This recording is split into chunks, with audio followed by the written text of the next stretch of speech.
Listen carefully. A woman never confesses first. She leaks.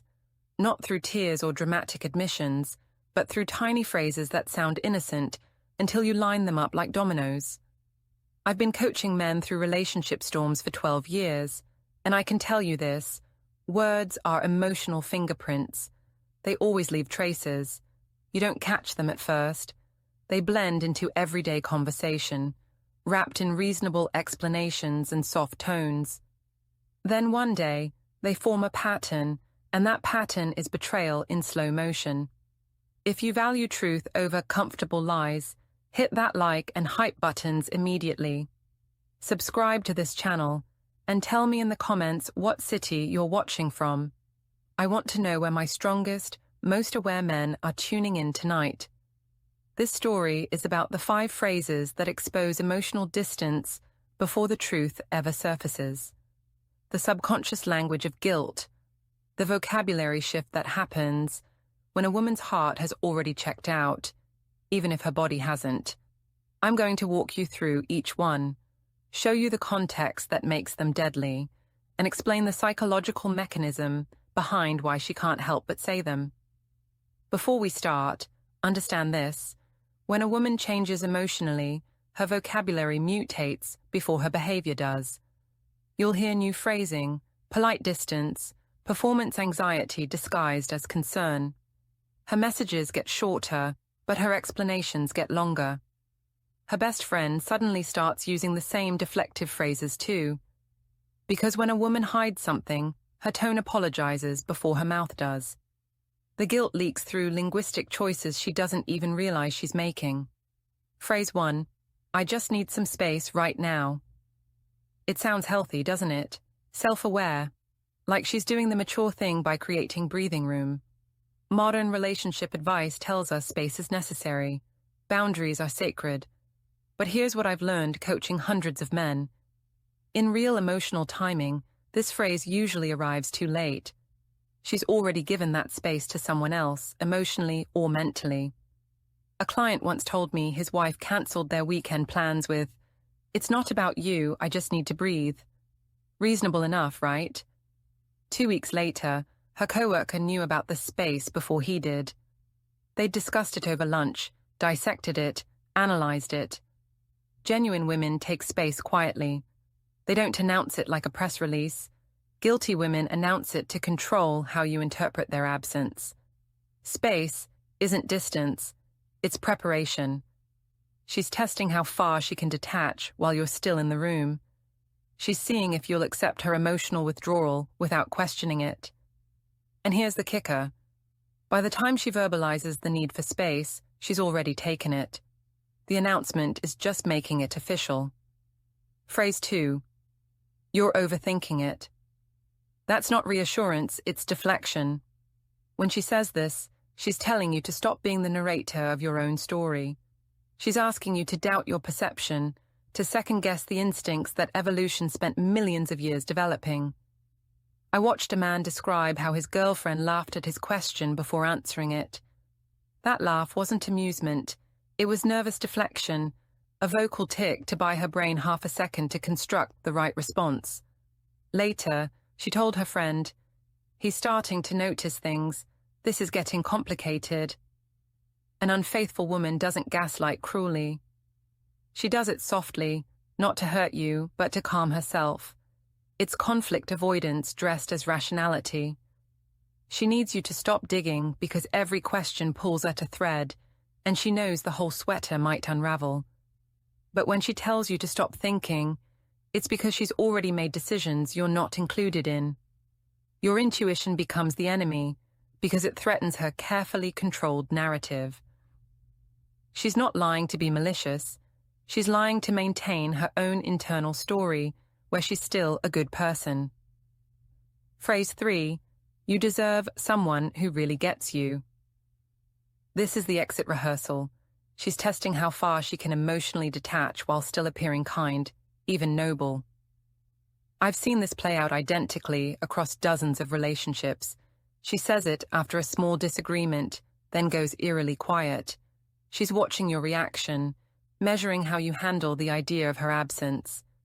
She repeats that exact phrase to her friends over coffee, as if convincing herself, workshopping the language of the breakup before it happens. It's not humility, it's transfer of responsibility. She's rewriting the story, so when she leaves, she's the heroine of your pain, not the villain. You become this wonderful guy who deserves the world. She becomes the selfless woman who recognized she couldn't give it to you, and the actual betrayal gets buried under flattery and false modesty. When she frames you as someone who deserves better, she's already halfway gone. She's just waiting for the right moment to make it official, or for you to do the hard work of ending it so she doesn't have to. Phrase 4. He's just a friend, stop being paranoid. Classic line, but context makes it lethal. When it's genuinely true, she says it casually, maybe even rolls her eyes at your insecurity with affection. When it's not true, she says it like a defense attorney presenting carefully curated evidence. You'll notice tone tension, over-explaining, too many specific timestamps that nobody asked for. We were just grabbing coffee, literally 15 minutes, and I texted you right after, remember? Why does she need to mention the duration? Why establish the timeline so precisely? An innocent woman protects clarity. She wants you to understand the truth. A guilty one protects the timeline because she's already rehearsed what version you're allowed to know, what details support her story, and what details destroy it. And suddenly, you notice that friend stops liking your posts.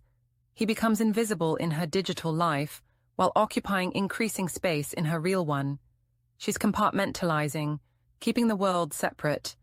The longer she explains, the less she remembers what's actually real versus what she's constructed.